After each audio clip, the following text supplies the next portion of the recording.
Hello friends, hello students.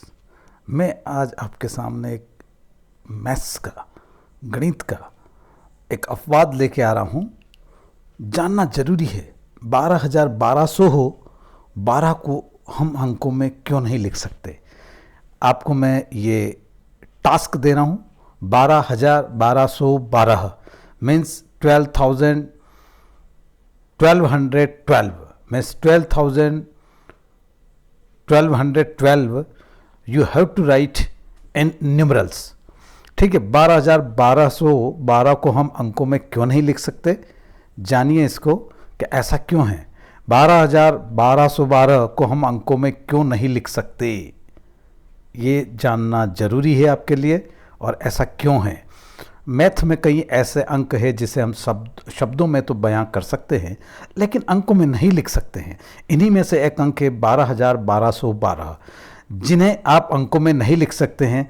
मैं आपको समय देता हूं कि आप इस आर्टिकल को यहीं रोककर एक बार इसे अंकों में लिखकर देखें और देखो क्या होता है। करके देखिए, क्या आप लिख सकते हैं। 12,1212 को लिखिए और फिर उसको पढ़िए कि क्या आपने सही लिखा है।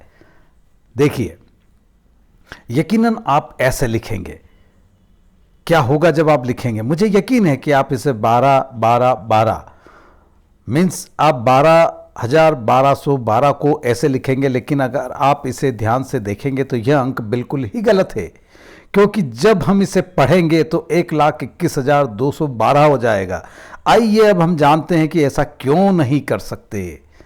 अंकों में इसे 1212 ही नहीं लिखा ही नहीं जा सकता। दरअसल अंकों में कभी भी 1200 नहीं लिखा जाता है, बल्कि इसे 1,200 लिखते हैं।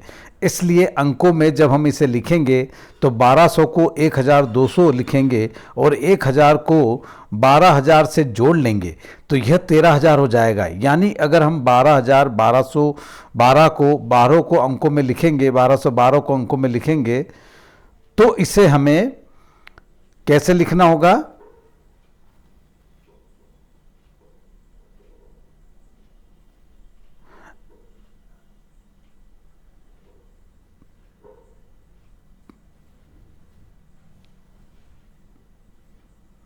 जोड़ लेंगे तो 13,000 होगा। यानी अगर हम 12,1212 को अंकों में लिखेंगे तो हमें इसे हम इस तरीके से लिखेंगे। देखिए ऊपर है पूरा लाइन ये दिया हुआ है। 12,000 लिखना है आपको, बिल्कुल उसके किस में लिखना है, एक्सपोंडेड फॉर्म में लिखना है। एक्सपेंडेड फॉर्म में लिखना है 12,000 प्लस 1,200 प्लस 12, तो ये हो जाएगा 13,212। 12,1212 को 13,212 ही लिखना होगा। 10,000 के बाद तकनीकी रूप से गलत हो जाता है। ये बड़ा प्रॉब्लम है, मैथ्स में अपवाद है। जैसे हम 12,1200 को अंकों में नहीं लिख सकते, वैसे ही हम 11,1100, 13,1300 आदि को भी अंकों में नहीं लिख सकते। ऐसा इसलिए क्योंकि हम 1,000 से 10,000 तक की संख्या का उच्चारण हजार और सैकड़ा में तो कर सकते हैं, लेकिन जैसे ही 10,000 की स्थानीय मान वाली संख्या साथ में हो तो ये तकनीकी रूप से गलत हो जाता है। ऐसे में हम 1100 या 1200 को 1,100 लिखते हैं या 1,200 लिखते हैं और उसको 11,000 लिखा है, उसके बाद उसको इस तरीके से लिख के जोड़ देते हैं। तो ये तरीका है और यही कारण है। आप इसको जानिए, समझिए, बहुत ही अच्छी चीज़ है और ये बहुत अच्छा फैक्ट है, तथ्य है मैथ्स के साथ। धन्यवाद।